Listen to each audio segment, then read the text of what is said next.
told you part 2 was coming soon, so yes, we did just in the other video, but we're not gonna talk about that. So y'all, this is gonna be about the cons of the military, and the cons are kind of outweighing the pros for me right now. At this moment, just because of where we are right now. Yeah, it's not even Spain. It's just It's the people we work with. not really doing it. Too justice for me right now. So we're just gonna jump straight into this video. So the cons that I have, so deployment can last anywhere from 6 to 9 months, or maybe more on a carrier. Other ships, 4 to 6 months. There is a ship right now that's been on deployment for about 11 to 12 months. They've been in for a year as a deployment. And that is the Nimitz, I think. And the sad thing about it is, they really wasn't pulling into any ports because of COVID. So Nope. they're just out there. We are the second squadron to go out there the longest. HSM 79 has been on deployment for 10 months. They beat us. So I wasn't there, y'all. I was at HSC 4. And they're going on deployment this month. So I got out just in the nick of time. I left that command back in December 1st, actually. came in at a perfect time. I missed the deployment. Being in a squadron, your working hours are not set. Never guaranteed that you would get out on the time they say. No. Technically, you're supposed to work 12 hours. 12 hours on, 12 hours off. We've been working about 16 hours, 17 hours. And then we come in early as bright. Y'all, so actually, it says, like, in the thing, we took this, we had this little meeting the other day, and it was like, oh, we're supposed to be guaranteed, like, 10 to 12 hours of sleep. No, we haven't been getting that at all. So that's why I said, yeah, these cons are outweighing right now. And it's not a fair situation at all. Especially people who have families. That's kind of messed up too. You know, their kids, they have kids over here with them, and they're still not home with their kids because they don't really care how long we stay at work. And then, yeah, I'm not even about to turn this into a venting session because I will. Just say your girl been going through it. You are always on call. Right now, we do not have duty sections or anything, but soon we are. They said by the end of this year, I think. Eventually, we're going to start doing watches. Yeah, we stand and watch again. You're always on call. Always be prepared to be called back in. We're already got called back in. We got to go back to work tomorrow on a Sunday. Yep, on a Sunday. And today's what? You get called in for anything. You get called in for missing tools. If the whole day shift fucked something up, they call everyone back in for something stupid. Yeah. Makes no sense to us. It's just like, alright, whatever. We do what we're told and try to get the fuck out. Yeah. So, one thing that makes me upset is this one right here. You can pass an advancement exam, but not even advance. That does not sit right with me at all. But they'll be like, oh, we can give you PNA points, which means pass, not advance, though. So, regardless, you know, when we go up in rank, we are based off of tests, evaluations, quotas. And everyone else. Everyone else has an E5. We are competing with everybody for that position. So you can pass that test, but that does not mean you're going to advance at all. Mm-hmm. That's the second part. I really despise that. So you mean to tell me I studied and everything, but y'all picked one too many people, and now I can't advance? That just makes me upset. I don't like that. I don't like that. Your paychecks can be messed up. This is the biggest one for me right now. Your paychecks can be messed up, and they do not care. I have seen this twice already within myself. My first few months in the military, they were paying me $100 a paycheck. So I was making $200 a month. Right now, they are paying me $200 per paycheck. They're screwing me. And, you know. And they're just like, oh, well, this happened. Y'all, and it don't even be my fault.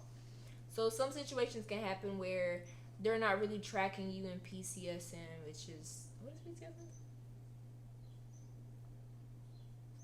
I forgot. But permanent change of station. There you go. They can, when you're switching commands and everything, they can still have your money going somewhere else. So while you're somewhere else, you get overpaid. So technically, in the military, if you're an E4 under 4 years, you're supposed to stay in the barracks. I was in California. I didn't have to stay in the barracks. They let me get an apartment and everything, so they were paying me BAH. When I came out here and I was in quarantine, which I relayed the message that, hey, you know, I know they're going to mess up my paycheck, but I'm trying to warn you in advance, hope you can catch it before it even happens. They did not catch it, so I was still getting paid as if I was in California. So now I am paying the military back. Pay attention to your paychecks. Make sure you pay attention. And I'm like, for some reason, we were checking our paychecks the other day, and we have a miscellaneous debt that's coming out, and it will not tell us what the debt is for at all. So we're just paying something we don't have no idea what it's about. Yep. That's crappy. You do have two physical fitness assessments a year. They just now started back up, so last year was kind of like a give me by because of COVID. COVID is still bad, but Spain over here is opening up, so they are allowing us to do a PFA. We have ours next month. Yeah. So we're trying to get back in shape for that. And one weird thing is that they changed the actual test that we have to do. So now everybody's like struggling and trying to practice to get prepared for what we got to do. I'm not struggling. I'm struggling. Your girl, I've been trying to gain weight, y'all. I've been out here just trying to gain weight, and I can't even keep my weight anymore. I gained, like 7 pounds in 1 month? Gained 7 pounds in 1 month, y'all, and I lost it all. I've lost it all again. And now it's too late. So now I'm just trying to cardio train myself so I can pass this test next month. I'm not worried about the push-ups and the planks or nothing. I'm just worried about the run. So, yeah. She'll get it eventually. Yeah, this is my workout, buddy. He's killing me, though. I don't know. Sometimes I feel like he's working me out like a man. It's alright. It's cool. I let it slide. Yeah, any more cons? This rank situation is stupid. Just because the higher the rank they are, they get privilege. Us both as E4s work for our shit. You come into a new command and you don't have the actual quals, but you're an E6, they're just gonna sign it off like it's nothing. You don't even do anything. Like, wow, that's cool. Y'all, so right now, my last previous command, I was fully qualified. The only thing I did not have was my CDI, which is collateral duty inspection. Collateral duty inspection. Inspector, yeah. Anyway, that's something I didn't have because they didn't want my last command. They didn't want to send me to too many classes because I was checking out, and they were like, "You're not going to be any use to us. You know, we're not going to do this. It's just wasting money." So I'm like, "Okay, cool. Which is understandable on their behalf. They needed other people who's new coming in to get qualified." Yeah, I am here, and I technically could be qualified, but they are making me wait for every single little thing. Stupid. Every single little thing. And it's so irritating because if you're unqualified, they blame you for everything. They won't take your word for it, even if you know what it is. Like, you mean to I've been here for 3 years and I don't know nothing? No. Like, yes, I changed platforms, but not really. I came from helicopter to helicopter. There's just a slight bit different from my last command. So I'm literally just waiting. Time is passing by. And there's nobody over here in Spain qualified to teach the classes. So it makes it 10 times worse. 10 times worse. So HSM 79 decided to move from San Diego to Spain. And we don't have shit here. Nothing. I'm fully qualified. I'm her teacher for some stuff, but she is my teacher for a lot of things because she knows way more than I do.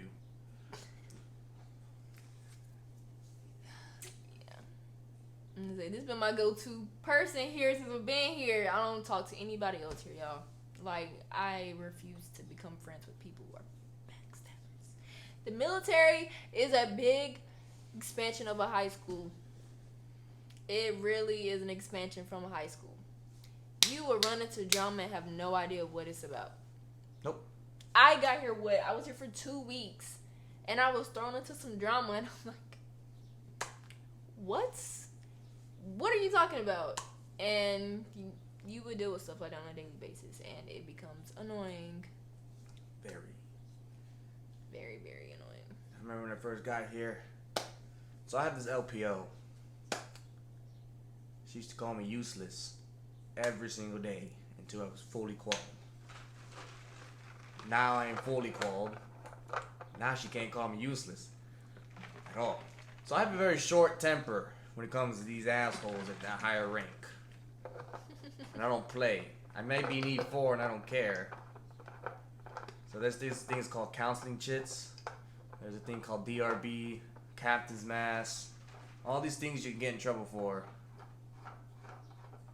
It doesn't bother me. I've had plenty of counseling chits, and they just got thrown out. I'll tell my LPO I'll sign a counseling chit with a smile. So, a little secret is like, they can give you a counseling chip. If you don't sign it, it doesn't matter. Literally, I could give him a counseling chip. He could give me a counseling chip. It's just saying, hey, we talked to this person because they did this. You don't got to sign that. If you sign it, that means you agreeing to what you did. I signed all of mine because I agreed that's what I did. I have an attitude problem. Don't tell me one thing and then you switch it up. Because I would catch you in a light quick. No, I signed one because I called the second class stupid. And I was like, yeah, I'll call him stupid again if I have to. I don't care. Yeah, yo, this is what you have to do in the military. It's hard though. We can make it through. I am in the current stage of I don't know if I want to get out or if I want to stay in. Part of me wants to stay in for the sake of my future, like wise for my kids, because I do want to transfer my GI Bill over to them. But then the other part of me is just saying, you know, you can just pay it out of pocket. I'm paying for school out of pocket still right now. I still have not received any tuition assistance. It is totally left up to the command. And I'm not looking forward to getting any tuition assistance because of the unqualified state of what I'm in, which is still, you know, not my fault at all. But that's prolonging my tuition assistance. So I'm still paying for school out of pocket. It doesn't matter. Anything else you want to say? No. The military is stupid. Good and stupid at the same time. It has its ups and downs. But as you see, the cons definitely outweigh the pros. Sorry. It's cool. By the end of this video, we're probably going to look like we're 30. Because that's what the military does. They drain the life out of you. Alright guys, so that's the end of this video. Thanks for tuning in. Please don't forget to like, comment, and subscribe. And we out.